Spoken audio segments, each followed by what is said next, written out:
il y a un peu plus de 5 ans, avec un groupe de patriotes animés avant tout par l'amour du Gabon et la sauvegarde de ses intérêts supérieurs, nous avons décidé de prendre nos distances avec la voie de la régression dans laquelle notre pays était à toute vitesse, volontairement et quotidiennement précipité par Ali Bongo et ses amis émergents. Le samedi 27 juin 2015, à l'occasion de la déclaration historique à la Chambre de commerce de Libreville, nous avons rendu public les profondes divergences qui nous opposaient à ce clan, dénoncer les conséquences de sa gouvernance catastrophique qui ne cessait d'hypothéquer gravement l'avenir de notre pays et officialiser notre rupture définitive d'avec lui.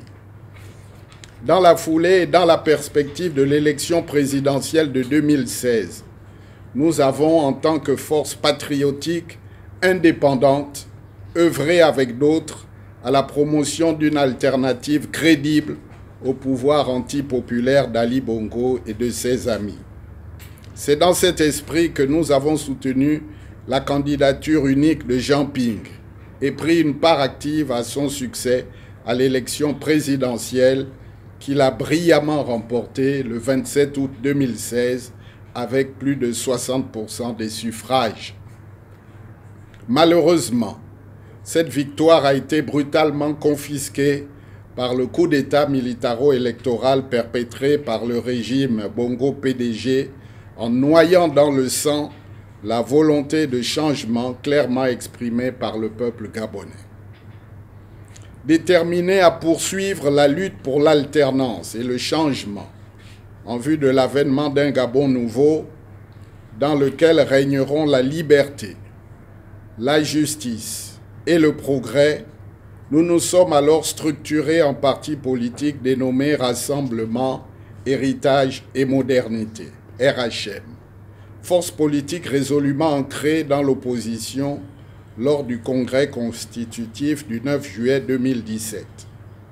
En très peu de temps, cette formation politique s'est imposée par ses valeurs, par la force de ses convictions et de ses idées, ainsi que par le patriotisme de ses militants, comme une force d'avenir que le pouvoir PDG a voulu à tout prix liquider. C'est ainsi qu'en s'appuyant sur une clique d'opportunistes à sa solde, il a cherché à saboter son action, à le discréditer et à le diviser en faisant la promotion d'une soi-disant aile dissidente. Il s'agissait en réalité d'éléments infiltrés dans nos rangs qui, attachés à leurs privilèges, n'avaient jamais rompu leur attache avec le pouvoir, avaient du mal à supporter les privations inhérentes à la vie dans l'opposition et n'ont pas hésité à se jeter dans ses bras à la première occasion. Ces éléments au service du pouvoir, qui n'ont pourtant plus rien à voir avec nous, continuent de semer la confusion, multiplient les intrigues et les manœuvres afin de servir leur vil dessein. C'est dans ce contexte d'adversité que nous avons pris part aux élections législatives et locales jumelées de 2018. Et malgré les embûches de toutes sortes dressées sur notre chemin, notre parti a obtenu dans le contexte ambiant de fraude, de sabotage et de forte abstention des forces de l'opposition du fait de la confusion entretenue par les mots d'ordre de boycott, des résultats honorables dont nous pouvons être fiers avec l'élection de quelques députés à l'Assemblée nationale et de plusieurs conseillers dans nombre de conseils départementaux et municipaux à travers le Gabon.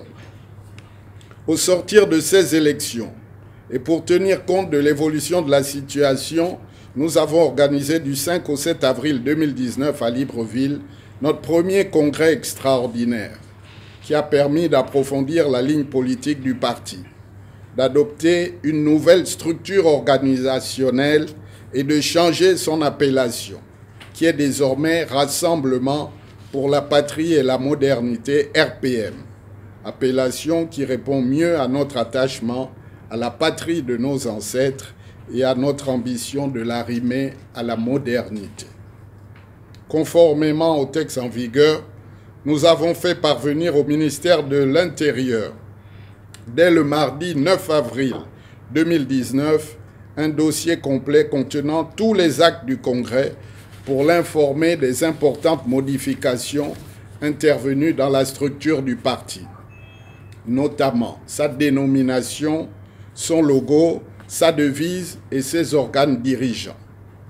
Malgré de nombreuses relances, ce ministère ne nous a toujours pas jusqu'à ce jour délivré, sans aucune explication d'ailleurs, le récépissé prévu par la loi qui du reste ne constitue qu'une formalité, puisque notre parti, légalement reconnu, remplit toutes les conditions d'existence juridique et sa démarche est à tout point de vue conforme à la loi. Nous considérons l'attitude du ministère de l'Intérieur, que nous condamnons avec force, comme une nouvelle manœuvre destinée à entraver le développement de notre parti au profit d'un groupuscule de fractionnistes qui s'est démasqué de lui-même. Mais cette manigance, comme les précédentes, est vouée à l'échec, car elle va non seulement à l'encontre de la légitimité, mais aussi et surtout de l'histoire désormais en marche du peuple gabonais, qui finira par vaincre l'injustice et l'oppression.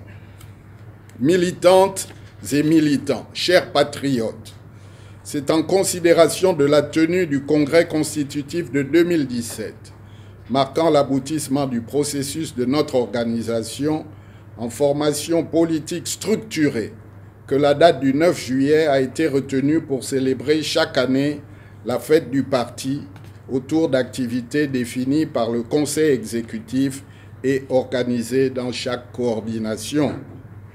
Malheureusement, en 2020, en raison de la crise sanitaire liée à la propagation du coronavirus et des restrictions en vigueur, un programme à minima a été arrêté.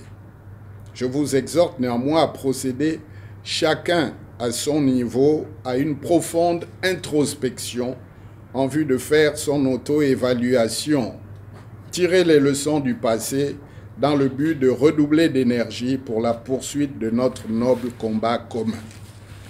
Aujourd'hui, nous pouvons, tout en mesurant le chemin parcouru en si peu de temps, sans toutefois occulter nos faiblesses, nous réjouir des succès obtenus. En effet, nous avons su résister aux tentatives de déstabilisation orchestrées par les tenants du pouvoir pour nous affaiblir ou nous décourager afin de nous détourner de nos objectifs. Nous avons pu aussi nous affirmer comme une des forces patriotiques qui comptent sur l'échiquier politique national. Nous avons en outre su raffermir notre unité et poursuivi notre marche en avant en menant une lutte sans merci contre la politique d'Ali Bongo et de ses affidés. Certes, beaucoup reste à faire, notamment en matière d'implantation de nos structures de base, de leur enracinement dans nos différents territoires et de vulgarisation de nos idées. Nous devons, pour y parvenir, redoubler d'imagination et de créativité pour élargir nos rangs. Nous devons briser le scepticisme et la résignation que la politique répressive du régime ainsi que sa propagande cherchent à nous imposer. Nous devons, sans prendre de risques inutiles, nous adapter à la situation de crise sanitaire actuelle qui peut durer encore longtemps pour continuer à mener nos activités. À cet égard, il nous faut, à défaut de présence physique, tirer profit de toutes les possibilités qu'offrent les nouvelles technologies de la communication et de l'information pour continuer à suivre les orientations de la direction du parti, demeurer en contact les uns avec les autres pour faire avancer notre cause. Dans notre lutte, les jeunes et les femmes ont un rôle essentiel à jouer. Les jeunes et les femmes ont un rôle essentiel à jouer. Les jeunes sont d'autant plus concernés que l'avenir du Gabon, leur avenir se joue aujourd'hui. En effet, les contours du Gabon de demain se dessinent à présent. Les jeunes doivent donc se sentir plus que jamais concernés par les enjeux de l'heure. Ils doivent s'impliquer davantage dans l'action et être en pointe dans la lutte pour exiger plus de liberté, plus de démocratie et une meilleure gouvernance en phase avec leurs aspirations profondes. J'invite par conséquent le mouvement des jeunes modernisateurs, MJM, à œuvrer davantage auprès des jeunes, issus d'horizons divers, en vue d'aiguiser leur conscience politique afin qu'ils s'engagent toujours plus nombreux à prendre en main leur destin. Quant aux femmes, leur détermination a toujours été sans faille lorsqu'elles prennent position. Elles sont également dotées d'un sens remarquable de discernement. Et dans la lutte, elles font souvent preuve d'une très grande bravoure. Nous devons donc rallier le plus grand nombre d'entre elles à nos objectifs pour un Gabon nouveau dans lequel elles auront toute leur place. Dans cette perspective, j'appelle le mouvement des femmes modernisatrices, MFM, à redoubler d'efforts pour mobiliser plus de femmes issues de toutes les couches sociales afin qu'elles renforcent nos rangs et insufflent à notre combat encore plus de ténacité. Nous devons bien entendu continuer à faire cohabiter et faire travailler harmonieusement toutes les générations au sein du parti et tirer pleinement avantage de leur nécessaire complémentarité. Militantes et militants, chers patriotes, à la crise post-électorale de 2016 s'est rajoutée depuis octobre 2018 une nouvelle crise politique et institutionnelle avec la maladie d'Ali Bongo. En effet, particulièrement diminué par sa maladie, le chef de l'exécutif est de plus en plus absent au sommet de l'État et dans l'incapacité d'assumer les lourdes charges de président de la République qu'il s'était octroyées. Cette situation induit de nombreux et graves dysfonctionnements dans la direction du pays.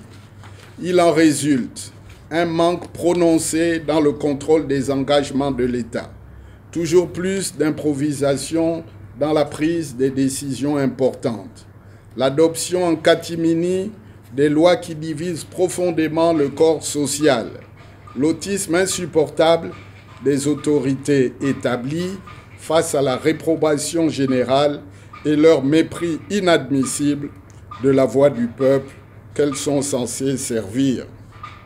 Il en est ainsi de la dépénalisation de l'homosexualité, dénoncée par toutes les confessions religieuses, catholiques, protestantes, musulmanes, Église du Réveil, dont je salue le courage. Dépénalisation rejetée par une immense partie de l'opinion qui ne comprend pas que l'on transgresse délibérément nos traditions, nos us et coutumes pour plaire à quelques lobbies. Dans la même veine, on continue de vivre les mêmes errements dans la gestion de la crise sanitaire actuelle du Covid-19, où le gouvernement vient de prendre la mesure irréfléchie d'imposer un test de négativité pour circuler sur le territoire national, alors même qu'on sait ne pas disposer de ressources adéquates pour délivrer ce document en temps et heure pour les requérants. Pourtant, qui n'a pas entendu parler d'un centre de dépistage de dernière génération qui a coûté plusieurs milliards de francs CFA pour réaliser 10 000 tests par jour, là où finalement on constate qu'il ne peut en réaliser le quart. Nous restons une fois encore dans les effets d'annonce. En plus, cette exigence apparaît tout à fait inutile parce que le dit certificat ne garantit pas nécessairement la négativité dès lors qu'il est obtenu plusieurs jours après le prélèvement et qu'entre-temps, rien n'indique qu'on n'a pas contracté le virus. En plus, il nous revient que ce test devenu obligatoire est aussi devenu payant, ce qui complète le dispositif pour décourager le dépistage de masse tant prôné par le gouvernement.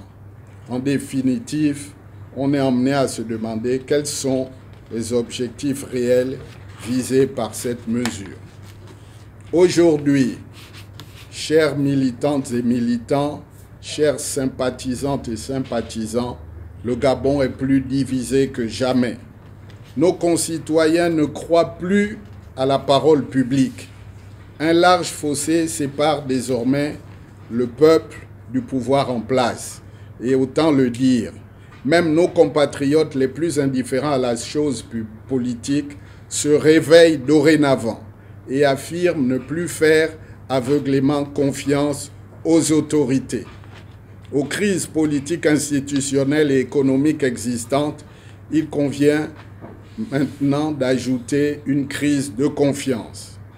Le Gabon se trouve donc face à une grave situation qui nécessite des solutions novatrices et acceptables par tous. Il nous faut rompre avec la mentalité actuelle où l'intérêt personnel prime sur l'intérêt général. Nous sommes pour notre part en faveur d'un nouveau modèle politique et institutionnel qui permette de restaurer la souveraineté du peuple, de mettre l'État à l'abri des interférences familiales et d'autres groupes de pression qui, sans légitimité aucune, s'accaparent des manettes de l'État et le pillent sans vergogne. C'est pourquoi je réitère mon appel pour que les forces vives de ce pays se réunissent à un moment donné et trouvent les moyens d'apporter une véritable solution à cette crise majeure. Pour en sortir, je suis de plus en plus convaincu que nous devons parvenir à un consensus pour une période transitoire. On ne sert pas les intérêts du Gabon en faisant semblant de ne rien voir. Personne non plus ne gagnerait à laisser la situation pourrir, car tous les problèmes non résolus aujourd'hui ne disparaîtront pas par enchantement. Ils nous attendront demain. Nous devons par conséquent faire preuve de dépassement, nous rassembler pour trouver des solutions, pour faire en sorte que ce qui s'est passé en 2016 soit corrigé et ne se reproduise plus jamais. Militantes et militants, chers patriotes, pour clore mon propos, je tiens à vous souhaiter en ce jeudi 9 juillet 2020 une bonne fête du parti en vous demandant en cette période de lutte contre le coronavirus de prendre soin de vous et de vos proches, de vous protéger et de protéger les autres en appliquant les mesures barrières auxquelles nous sommes maintenant familiers. Bonne fête à tous et à chacun. Vive le rassemblement pour la patrie et la modernité, pour que vive le Gabon éternel. Que Dieu bénisse notre pays. Je vous remercie.